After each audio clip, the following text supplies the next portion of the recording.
Hello friend, मैं इस video में डिस्कस करूंगा एक एग्जामिनेशन आस्क क्वेश्चन है जो कोर्स कोड होगा EEC 11 जिसका टाइटल है फंडामेंटल ऑफ इकोनॉमिक्स, जो IGNOU BA economics course code का है। और क्वेश्चन आप देख सकते हैं, गिवन द फंक्शन क्यूब, एक फंक्शन दिया गया Q1 equal to 50 minus 4P1 minus 3P2 plus 2P3 plus 0.0001 y। अब P1 प्राइस ऑफ कमोडिटी 1 का 10 वैल्यू है, प्राइस ऑफ P2 यानी प्राइस ऑफ कमोडिटी 2 का वैल्यू 20 है एंड प्राइस ऑफ कमोडिटी 3 का वैल्यू आप देख सकते हो 40 है। और y जो यहाँ पर आपको दिख रहा है ये इनकम ऑफ कंज्यूमर है। लेकिन इस क्वेश्चन में आपको Q1 का भी वैल्यू दिया गया है, क्वांटिटी डिमांडेड है वो 170। आपको यहाँ पर पता लगाना है find the different cross elasticity of demand. यहाँ पर आपको क्रॉस इलास्टिसिटी ऑफ डिमांड को समझना पड़ेगा, तभी आप इस क्वेश्चन को कर सकते हैं। तो क्रॉस इलास्टिसिटी ऑफ डिमांड क्या होता है? सिंपली जो क्रॉस इलास्टिसिटी ऑफ डिमांड का मतलब होता है percentage change in quantity demanded of one good due to percentage change in price of another commodity. यानी चाय के क्वांटिटी डिमांडेड, जो टी कहते हैं चाय, और जो सब्स्टिट्यूट गुड्स होगा वो है चाय और कॉफी। यानी चाय के क्वांटिटी डिमांडेड में कितना परिवर्तन होगा अगर कॉफी के प्राइस में परिवर्तन हो जाए। यानी कॉफी का प्राइस काफी गिर जाए चाय से, तो चाय का क्वांटिटी डिमांडेड घट जाएगा। कॉफी का प्राइस काफी बढ़ जाएगा तो कॉफी पीने वाले चाय पीना शुरू कर देंगे, ठीक है, तो चाय का डिमांड बढ़ जाएगा। ये क्रॉस इलास्टिसिटी ऑफ डिमांड, जिसको हम बनाने जा रहे हैं। तो क्रॉस इलास्टिसिटी ऑफ डिमांड इसका 3 है, P1 P2 P3। यानी हमारा जो क्वांटिटी डिमांडेड जो गुड्स 1 का है वो 3 चीज पर डिपेंड कर रहा है, price of P1 P2 P3, ठीक है। तो इसको हम different cross elasticity of demand निकाल रहे हैं Q1 P1 के रिस्पेक्ट में। तो इसमें क्या होगा, del Q1 by del P1, ये फॉर्मूला है P1 बाय Q1। अब आपको आसानी से ये जो फंक्शन दिया गया है इसको आपको डेरिवेटिव लेना है पार्शियली, किसके रिस्पेक्ट में? P1 के रिस्पेक्ट में। ये 0, P2 0, P3 0, y 0, यहाँ पर आएगा -4। अब P1 का वैल्यू आपका दिया गया है भैया यहाँ 10 है और Q1 का वैल्यू 170 है। अब ये कैंसिल हो गया तो यहाँ -4/17। अब इसको आप डिवाइड करोगे तो कुछ वैल्यू आएगा जो -0.23।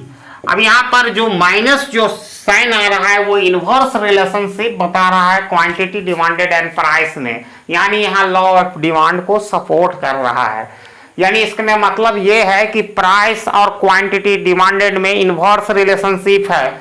अगर प्राइस में वृद्धि होगा तो क्वांटिटी डिमांडेड में माइनस में उसका मतलब घटेगा, और प्राइस में कमी होगा तो क्वांटिटी डिमांडेड बढ़ेगा। यानी यहाँ लॉ ऑफ डिमांड जो है वो सपोर्ट कर रहा है।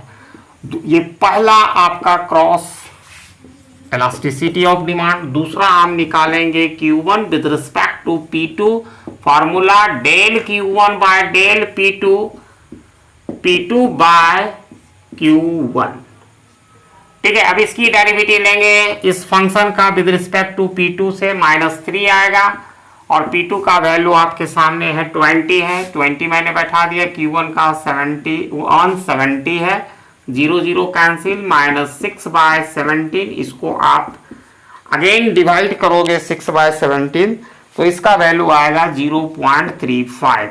अब यहाँ अगेन ये लॉ ऑफ डिमांड को सपोर्ट कर रहा है। यानी यहाँ पर क्वांटिटी डिमांडेड और प्राइस में इनवर्स रिलेशनशिप है, ठीक है। और तीसरा different cross elasticity of demand, तो अब इसको हम लेंगे P3 के रिस्पेक्ट में। यानी क्रॉस इलास्टिसिटी ऑफ डिमांड को हम C से भी डिनोट करते, सब में C कर देना, ठीक है। तो इसको हम ले रहे हैं Q1 को किसके रिस्पेक्ट में? P3 के रिस्पेक्ट में। फॉर्मूला ये होगा del Q1 by del P3 bye Q1। अब यहाँ पर इसका अगर P3 के रिस्पेक्ट में लोगे तो यहाँ पर 2 आएगा और P3 का वैल्यू आपका दिया गया है, P3 इक्वल टू कहाँ दिया गया है 40, तो 40 मैंने लिखा और Q1 का वैल्यू 170 है, तो 0 0 कैंसिल, 8/17। ठीक है, अब इसको डिवाइड करेंगे तो एक वैल्यू आएगा 0.47, लेकिन यहाँ पॉजिटिव आ रहा है, यानी यहाँ लॉ ऑफ डिमांड को सपोर्ट नहीं कर रहा है। यानी ये दोनों गुड्स क्या है, ये दोनों में जब माइनस आ गया जो लॉ ऑफ डिमांड को सपोर्ट कर रहा है, तो यानी ये दोनों गुड्स क्या है, सब्स्टिट्यूट है, एक दूसरे का सब्स्टिट्यूट है, सब्स्टिट्यूट गुड्स है। ठीक है, ये इसको अगर दूसरा भाषा में कहे तो कॉम्पिटिटिव गुड्स है, यहां पर दोनों में हो रहा है। लेकिन ये इस जब पॉजिटिव यहां पर आ रहा है वैल्यू, तो इसका मतलब है ये गुड्स कंप्लीमेंट्री है। कंप्लीमेंट्री गुड्स क्या होता है कि दो गुड्स को एक साथ हम यूज करते हैं, जैसे इंक और मार्कर पेन, पेट्रोल और कार, बहुत सारे चीज है। ठीक है, और यहां पर सब्स्टिट्यूट गुड्स है कि एक गुड्स के बदले में दूसरे गुड्स का इस्तेमाल कर सकते हैं, चाय कॉफी, जो जहां पर लॉ ऑफ डिमांड कर रहा है। यहां पर मतलब पॉजिटिव आ रहा है, यानी पेट्रोल का प्राइस बढ़ेगा, मैं मतलब यहां पर ये बता रहा है कि दो मतलब एक का जैसे पेट्रोल का प्राइस बढ़ गया, ठीक है, तो कार का भी मतलब जैसे पेट्रोल का डिमांड बढ़ गया, ठीक है, प्राइस कम होने से डिमांड बढ़ गया, तो उसके साथ साथ कार का भी डिमांड बढ़ेगा। यानी दोनों को फिक्स प्रोपोर्शन में हम यूज कर रहे हैं, एक का प्राइस बढ़ने, तो यहाँ पर क्रॉस इलास्टिसिटी की डिमांड है। अगर कार के पेट्रोल के प्राइस बढ़ने से कार का क्वांटिटी डिमांडेड गिर जाता है, ये चीज है।